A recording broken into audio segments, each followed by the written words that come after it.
Okay. So, Ryan, you are one of my best friends. You have been in my life for how many years? 4 or 5 anyway. Yeah, Mm-hmm. not that many. So we met on Blab, I believe. Yeah. I knew that the quality of your work would definitely elevate my game. The quality was unquestionable, Mm-hmm. and so what was your impression of being as a blabber? It seems a little odd for me to use that terminology of blabber. Mm-hmm. Well, being a blabber was probably the first time because I am an introvert and I don't have many friends. I don't go and hang out at people's houses and party. I don't drink. I'm plant-based, so I kind of keep to myself a lot. And when we were in that community, it's the first time where I could be around people and talk to people and not be with people. You know what I'm saying? Like I didn't have to be in your house. I didn't have to hang out with you. Didn't have to like cook you dinner or whatever. And it's not that I'm antisocial. It's just that, for introverts, we are quite, um, we protect our energy, and that's the most important thing is like I can be around people, but I just prefer to be in my own space. And I'm proud of that. I'm proud of being able to just identify that and to let people know what I am so that they're not being, they don't feel like, oh, Ryan's not talking to me today and he's upset with me. No.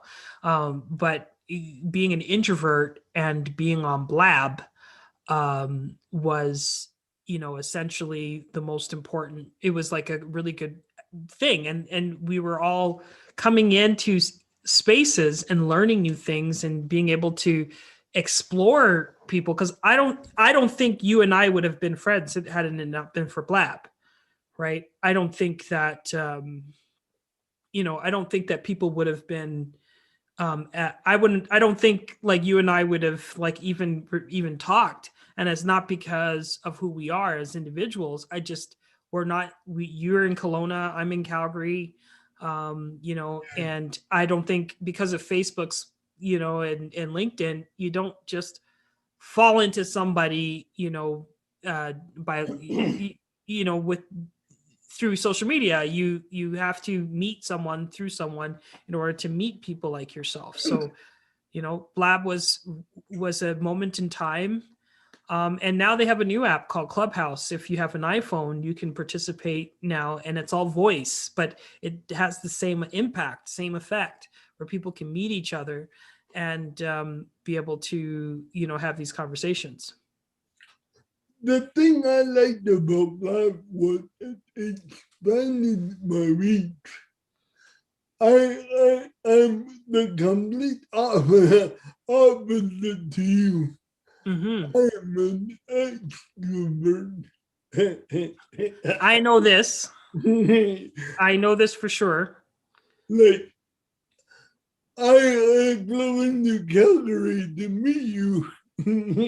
Yeah, that was pretty awesome. That was actually, and Waitsi was there with me at the time. Remember Waitsi? I took you out to lunch or dinner. Yeah, you took us to your That really, favorite restaurant, the Keg. it was incredible. Yeah. Oh my God, I really enjoyed that. It was such a neat experience.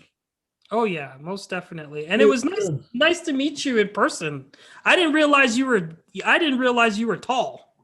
How short did you think I was? I don't know. I never met you in real life, right? So when you Oh, came, I didn't realize that you were tall. Like, and it's just but either way, like it was fantastic because we only met on Blab, and then for us to become friends and to be in each other's lives for this long and to have such an impact on each other's lives. You've Um, had you've had a lot of impact on my life.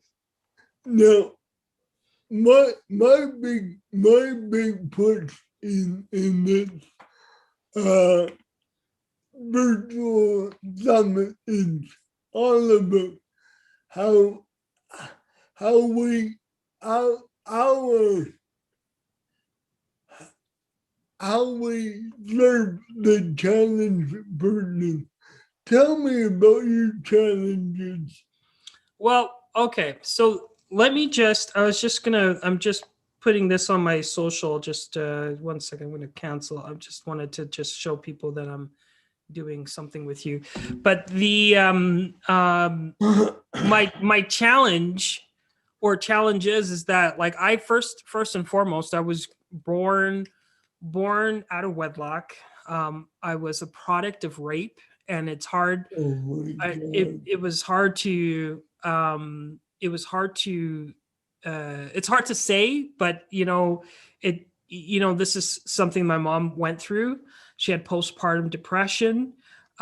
She was quite like when you have postpartum depression, especially with children, there could be complications, right? And we've had a very complicated relationship, and it was abusive at times. But I kind of grew up being a child that didn't belong anywhere because everybody knew I was a kid outside of the marriage. And my biological father um, lived in Guyana. So, that was one of my challenges. One of the biggest challenges was the relationship between my mother and I. She was quite abusive towards me when we were growing up, and mainly because I look like the guy that raped her. So, Mm, and it and the and it's sad because like I met him in 2000. She allowed me to go and meet him, and and I knew the story, but I didn't believe, because of the relationship that my mom and I had. I didn't really believe her, and I didn't, because I, like a lot of my parents, they lied to me about my, who my real dad was, and stuff. So, and I walked around just feeling like I was nobody, like I felt like when I read mm, the story of the ugly duckling, I felt like I was the ugly duckling in the family. And I always would sit in my bed and be like, what if my family's not my real family? And it's so funny. When I was 17 years old, that's when I found out my dad wasn't my real dad, and I had to go onto this journey trying to find him. To locate him, had to, found out that I had, six other brothers and sisters, or six or seven other brothers and sisters, mm. Oh my and God. um, and Oh, I realized that was a whole family that I never met, and so it took me oh. like 10 years to kind of figure that all out. So not only was I getting abused at home because like my mom would just like smash, like, during that time she would smash my um my room apart if it was messy. I would come home and my stuff would be everywhere and I'd have to clean it up. And other things like she would hit me and Oh whatnot. And my I God. kind of lived probably the good 35, and I'm 35 years of my life in PTSD, and not knowing I was, because like I've had to work through it, through the last couple of years, kind of work through all of my trauma. But, and then on top of that, I had dyslexia. So I go to school and fail miserably in all of my classes because no one understood that I had dyslexia, and then had passed that down from my mom's side, but on my dad's side, because when I met him, I realized he's hyper intelligent. He's hyper intelligent. So I got his intelligence, but I have dyslexia. So when you mix those two, you get a brilliant person that can't speak because dyslexia is a language processing disorder. So what I see in my head is not necessarily what I communicate, because what I see in my head is much more intricate than, than my expression. And, a language processing disorder does not limit itself to what you see when you're reading a book. Language processing disorder is essentially saying, hey, I cannot take in information, linear information, because language to me is a linear information, because it's only sound and words, and you're going through your head and you have to process that into something. Dyslexics, we process imagery, we process pictures, we process concepts and patterns. So being able to articulate that as a child, I couldn't. That's why I failed. I knew I was smart. I knew I could do things. So, I was the class clown, be kicked out of the classroom a lot. Teachers wouldn't pick my hand, and when I would explain things, I couldn't explain it. I did pretty bad in school. I did very well in art because I was a visual person, visual student. And I got bullied. I got bullied for the color of my skin, and that's another challenge. It was black in a white neighborhood, white school. One of the only black kids in the school, let alone being, you know what I mean? So everyone knowing that you're black, and knowing that I'm not the smartest, but like having dyslexia. One thing about dyslexics is like we need to organize information. We need to, like, it's like I didn't know anything about sorting. So I was a messy kid. My desk was messy, my bags were messy, had like, I didn't know how to clean it out, and it was just a problem, and people would get upset with me and I didn't know what to do. So my teachers, I know they don't do this now, but my teachers would dump my desk in front of the whole class and everybody would always be laughing at me. um you know People would go in through my bags and stuff and they would make fun of me. Boy. No one would invite me to their, like, to their house, for birthday parties. So it was quite singled out. My mom, she raised 3 children on her own majority of the time. Like, because my birth broke up my parents' marriage. So it was like I would only see my, I would only see my father for maybe like, a little bit time, but my mom was taking care of all of us on a minimum wage budget, $5.90. So you can imagine I didn't go to school, didn't have the right stuff. I would have asthma attacks. My grandma had to come pick me up and buy medication and all this other stuff. So it was pretty treacherous, time as a child. And then I got into my teenage years and started to get into, things that I shouldn't have gotten into. At 15, I really started to act out and I became a bully. I became like I wanted to be a thug. And I, and then I was with my friend, we would get into a lot of trouble, hanging out with some gangs and whatnot. And this is when I was like, one of my first experiences, even like with violence, like was going to a club, an after hours club at 15 years old, and seeing a machete fight, and a guy got stabbed. I watched the guy get stabbed. And that's my first experience as a child, watching a guy get stabbed in front of me at this nightclub. So, and I was scared because it was an after hours club, so no one was checking IDs or anything like that, and people were smoking weed and all this other stuff, and so I was being exposed to that. And at the time, I wanted to be a gangster. I wanted to be a rapper. I wanted to be all this other stuff because I didn't have any other hope. Wasn't doing well in school. I didn't really care about life. And then as I got older, figured out that my dad's not my real dad. So I had a lot of anger. Right. So, but there's a silver lining because, I had done some things that had gotten me some attention with the police when I was a kid. No kidding. Yeah. So I got in trouble, and my dad, he's not my biological father, but he started a group, and it was called ACUFA, the African Caribbean United Foundation of Alberta. There was a man that was accused of burning a kid in school. I knew the guy. His name was Jean Favre. He was a teacher, and he started, my dad, and a few elders in the community, including my dad, started an organization to help him raise funds so that we could go to court for the guy. And I was brought there against my will, but I had to go with my father because, like I was a teenager at the time and I was skipping school. I dropped out of school. I think I dropped out of school several times in high school, like, because I didn't really care, wanted to be an entrepreneur and whatnot. So, and I sat in the room and they're like, Ryan, tell me your problems, and I told them my problems. I told them my problems because I was being singled out by the police. Like, I'd be walking home and the police would stop me. And if I was in a hoodie, I would be stopped for no reason. Like, the police were watching me because they knew some of the people that I hung out with were no good. And, and I was telling them about my experiences.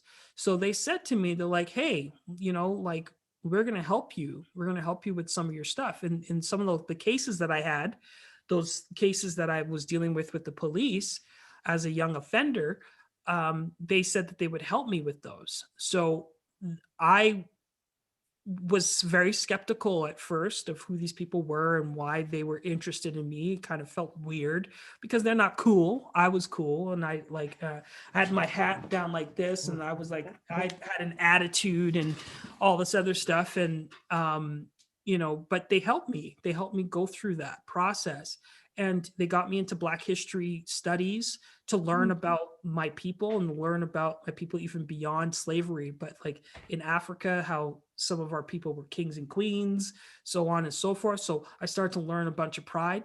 They started to see something in me that I didn't see in myself at the time. They said, Ryan, you're going to be a leader one of these days. Ryan, you're destined for greatness. Ryan, they start pumping me up with all kinds of they start pumping me up with all kinds of Oh my God. of positivity. Great. And they turned me into, and then I met a guy by the name of Gary Martin, who was a ex-military cop. He was a martial artist and he was a musician. He's one of the best musicians in the world. He's a master bluesman. His uncle is Hubert Sumlin, for those who follow blues and jazz and whatnot. So he comes from a long line of blues and jazz royalty. He's also part of Motown and all these other things. And I saw him talking at one of the meetings, because now I'm a youth advocate. I'm a guy that wants to help the youth and want to educate people to get off the street. And he's like, young man, I want you to come to my martial arts school. And once I came through his martial arts school, he told me he met Michael Jackson and all these things. And I was like, whoa. I'm like, I want to be like you. So through his mentorship, he became my mentor. Him and his wife, Ann Fitz, became my mentors and pretty much became my surrogate mother and father, taught me how to read, taught me how to write, taught me how to put programs together, taught me how to be a public speaker. So I started public speaking at the age of 20, going to schools and then teaching kids through rap not to do drugs and not to get into crime. So I was on the news, and I had gotten to see a completely different side of my life. And God. And then I got rewarded. Calgary, I was the first Black youth to not only be nominated for the Calgary Stampede Western Legacy Award, but I was because it was a RCMP that nominated me, put my nomination in for award, and I was the first recipient, the first group of people, and then the first Black person to win the Western Legacy Award for my contributions to for youth.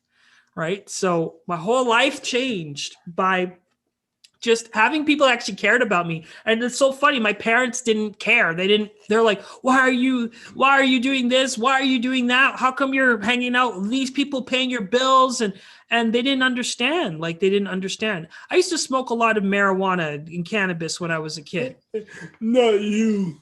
Yes, I used to smoke a lot. And that was another challenge, is that I had psychosis. I had psychosis induced. I was, like I was cannabis induced psychosis. So I believed that my friends were out to get me. So a part of my transition wasn't just a transition of my mentors coming into my life. I was also scared of my friends. And at the time, they all liked me. In my visions, they didn't. I was highly paranoid, but that was kind of God's grace, just pulling me away from the crowd and setting me off to this new plan. But I stayed in my house and became even more of an introvert because of the psychosis. Because I wasn't diagnosed with psychosis. I didn't go see a doctor.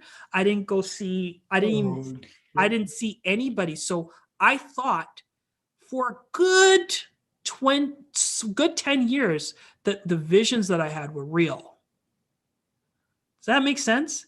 So when I met our mutual friend Waitzi, she had explained to me what schizophrenia is, and she explained to me what psychosis is. And I was like, oh my God, that's what I experienced.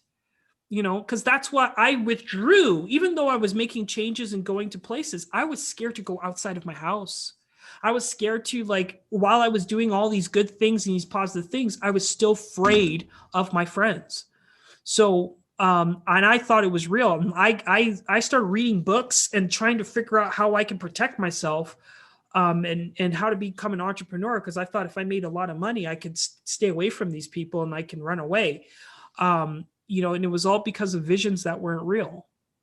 So when I met my friend, when she explained to me what psychosis was, that's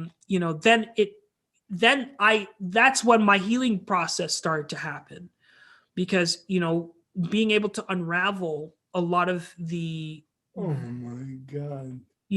being able to unravel all the, like all the falsehoods that my mind had created when I was in my early 20s, kind of helped me heal. Because, my mentors kind of helped me, like, for example, my sensei, Gary, they helped me, like, in terms of, um, they helped me in terms of being able to just understand the difference between right and wrong.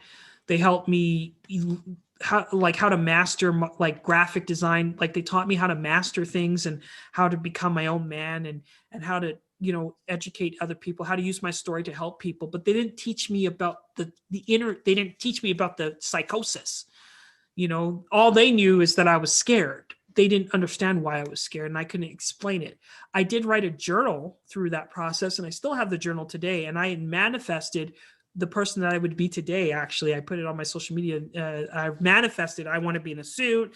I want to have this. I want to have that. I want to be a father. I'd manifested that during the time I had the psychosis, because I was like, I have to be this person because I don't want to be killed by my friends. So, in a way, that story is bittersweet, but it helped me, understand the way to move forward.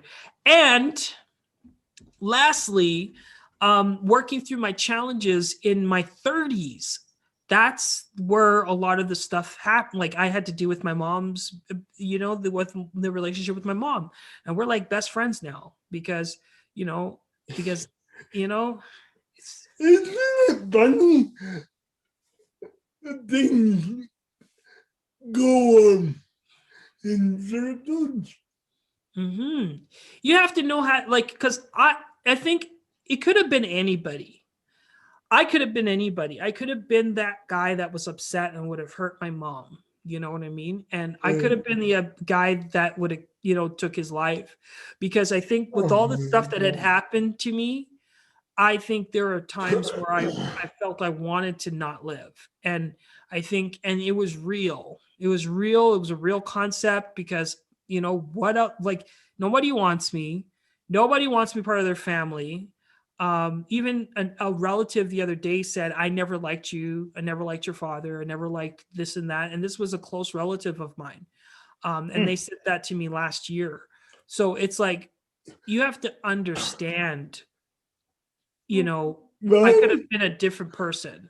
Ryan, how did they feel about you now? Well, most of them are proud because you know what? I, my story, my life, and me changing my life changed their life, and it's That's funny. incredible. The, No, the birth of my son as well, like, and them seeing me a father and being able to raise a smart, kid that, that is doing well in school, like all the stuff that I went through, we broke the cycle of abuse. So of course, everybody's super proud. I have. Can you tell everybody online where you are now and what you're doing? Sure. Well, I am a brand strategist. I'm a visual storyteller.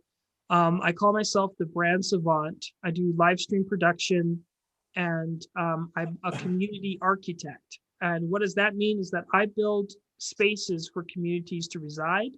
I've created one brand called Hustle Zone TV, which is a micro community that consists of it is an African American Black uh, centered community to bring different cultures together from all over the world. We have a base of nearly 50,000 people, and it's a base of just show, like, bringing people, because like Black people are not a monolith. Some of us are from Africa, some of us are from um, you know uh, uh, places in Africa, and some of us are from Australia, some of us are, South American, and so on and so forth. Not every Black person, has African roots, right? So like the natives in Philippines, the natives in Australia, natives in South America are all Black, right? So I created a project to bring all those groups together, and we're growing every single day. Like I grew maybe 3,000 people in the last week. Oh my So God, you so are absolutely phenomenal. yeah, using the same concepts that I've taught you and taught others through. So I do web development, I do web app development, but I'm now focusing on building applications that are, for communities, because I believe that brands only happen, because community has been such an important thing in my life, and it shaped me who I am. That's how we need to be with our business. We need to look within our communities to figure out what they want and provide it to them, because we know our communities. We just used to talk about demographics, and you say, well, he's, the demographics 25 to 35-year-old male. It doesn't really give you a very, exclusive perspective on who you're dealing with. But you know your community, you know what they like, you know what they don't like, you have a better idea. And when you approach things from a community perspective, you build great brands. And I always believe that brands, sorry, my nose is so itchy. Every time I do like interviews, my nose gets itchy. But Oh brand, no, brands live in the hang on. yeah, no worries. I hate phones, especially at this time. Yeah. From Society of Hope. Hi, Matt, come on in.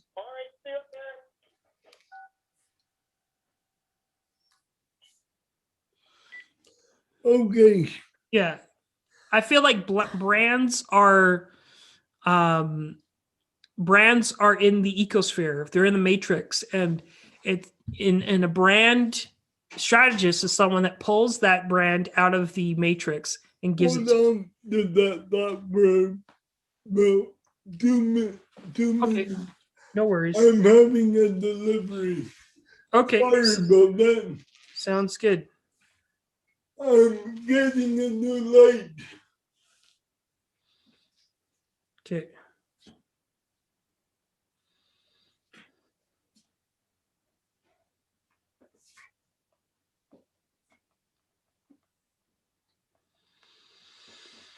Come on in. Captain, I got something for you. Thank you so much. Where would you like this?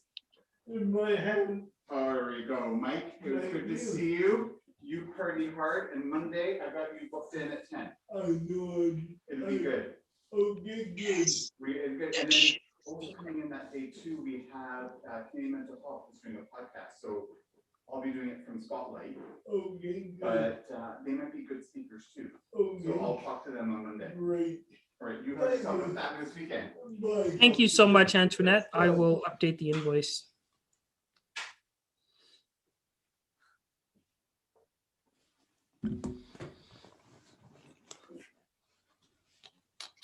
Hello, guys. Hey, I'm back. I bought a new light. nice. Not that I really need it, but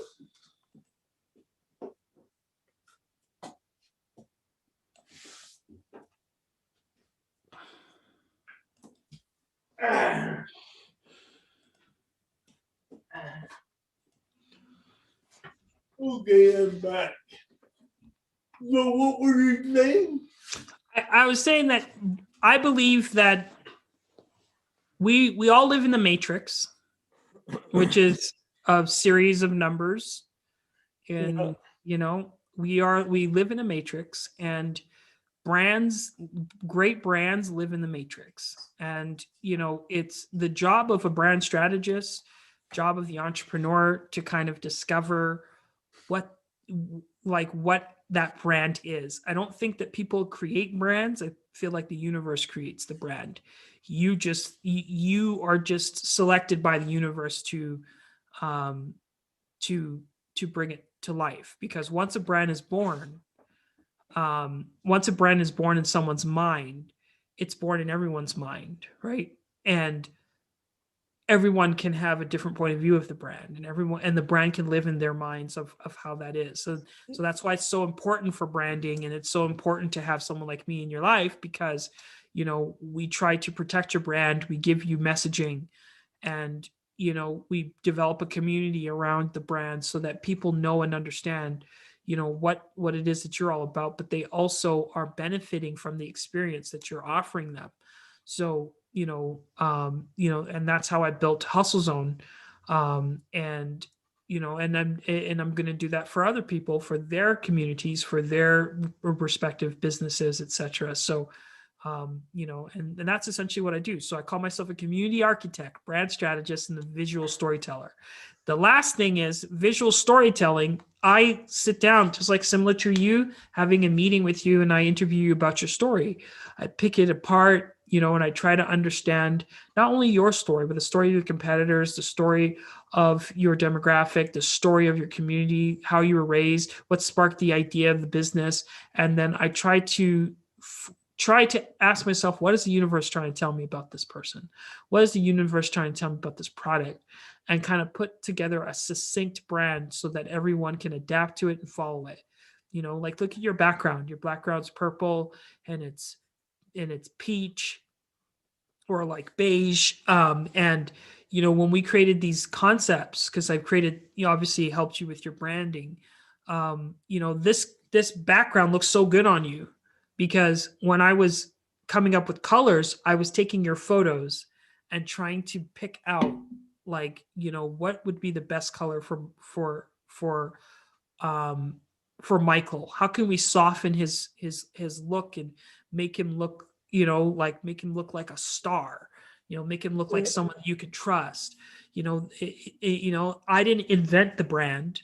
It's the universe telling me, hey, maybe blue is not the right color, because we used blue, and the blue was like, I was like in your face, like, you know what I mean? But the purple was just what I The found went purple well one. with your complexion. The purple is absolutely beautiful. Thank you very much for the purple or the background. You're welcome. But it looks good on you. And see, the thing is that now people are working with your brand, helping you build your brand. People are interacting with you. I'm interacting with you. And, the brand is now developing on its own. You just had to put it out there, but now it's starting to develop into something that is quite bigger than you and I. And that's the whole point. The whole point is, you know, to find it within the matrix, nurture it like a child, and let it grow on its own. Yeah, I love it. How can people get a hold of you so they can work with you? How can they get a hold of me? They can go to bowtiecreative.com. So BOWTIEKREATIVE.com. Or they can find me at I am brand, BRAND savant, SAVANT .ca. No. I am Brand Savant. That's my Instagram. They can find me through either Brand Savant or through Hustle Zone TV, or they can buy me at Botox Creative, any of those avenues. Yeah, I noticed that you're wearing your bow tie. Yes. Thank you so much. I was on you for not having it. Yes. You're like, I need you to wear your bow tie. I love the bow tie. I just don't wear it in the house a lot and it chokes me up. It's like, my name is Ryan Perez and I but never wear a bow tie. It's not part of my brand. yeah. So with that, I'm going to wrap it up. You have been an amazing guest. Oh, thank you. Well, I gave you a lot to chew on. I mean, I kind of I've told that story so many times that like it's like just comes out like verbiage. It's like blah, or like verbal diarrhea. Like it's like blah blah blah blah blah. But it's like it's my It, story, and I'm proud of it. it was anything but diarrhea. Yeah. Well, I appreciate it, and thank you for having me on. And we all, like you said, we all have challenges. Some are more pronounced than others. My challenges are not apparent. You can't, when you look at me, you don't know that those challenges are there. Well, the challenges are there every day, and I have to deal with those challenges every day. I work really hard to make, just to ensure that my son doesn't have to go through my challenges. But I think that, um, you know, for my challenges, I think I can teach a lot of people on how to overcome those things because, dyslexia. I even created a TikTok on dyslexia, giving people tools and things that they can do to read because I had to invent. Could you imagine? I still haven't been diagnosed with it. I just know dyslexia is passed on to a lot of family members. But I know it's real. Oh, go ahead. Did your son have dyslexia? He has dyscalculia, and No, what the hell is dyscalculia? dyscalculia is dyslexia, but not being able to process numbers, counting. I I can't do that when it comes to my bank account. Yeah. Yeah. I So hate I hate doing my reconciling my bank account. yeah, it's tough because I have it, he has it, but I gave him some tools that he can use within his stuff. And it's amazing because he got fours on all of his report cards, which is the highest level of, well, not fours in all sections, but he's doing really well in math. It's because I sat down and I taught him just from a dyslexic's point of view. Instead of showing him numbers, I showed him objects, and gave the objects meaning. Not just because, like there are tools to aid, you know, counting, but you have to also put meaning, because we need I don't know why my nose is so itchy, but we need we need context, and we need associations and patterns and stuff. So I taught him in a certain way, and then he did really well with his math. So, I'm very proud of him. And, and the fact that he didn't get all of my dyslexia, that that he could just ride through it. But I worked with him because I was so afraid when he was 2, taught him how to read when he was 2. Like I did a lot of different things just to ensure that he didn't have to go through, because like school was very troubling to me. School was a real problem. Yeah, it was a problem for me, and that's why I withdrew. And that's why I didn't want to go to school, because but now I look at it and I'm like, it just I still think school sucks. Because I think that schools need to be upgraded. First off, school is too long for children. Children have the learning capacity for about 3.5 hours. So to be stuck in a school for more than that is bad on their brain. They're already implementing in our district. They're already implementing no homework. So, for the last 6 years, my son didn't have to bring home any homework, which was good. Because I know coming home after school doing homework, that also stifles growth. That was horrible. They make the textbooks. The problem with the textbooks is that they don't put it in chronological order. They don't put it one after another. They spread it out through the book. They want you to find the answers, and they kind of do it intentionally. But for someone like me who wants to learn because I'm intelligent, and I say that, people are like, how could you call yourself intelligent? I just know what my brain needs. And when I want to move ahead of the course, they purposely mix up the textbooks so you can't go ahead. They put bits and parts in throughout the textbook. So I think that the school systems need to be upgraded to facilitate different learning styles and different, and maybe we don't have to go to school. Maybe we can create, self-learning studies that, you still need to be around children. You still need to be around your friends, but maybe they could cut schools in half. Maybe we don't have to go to school as much. Maybe they can play more. Maybe they can explore more. But I still feel like it's not challenge friendly, but they're getting there.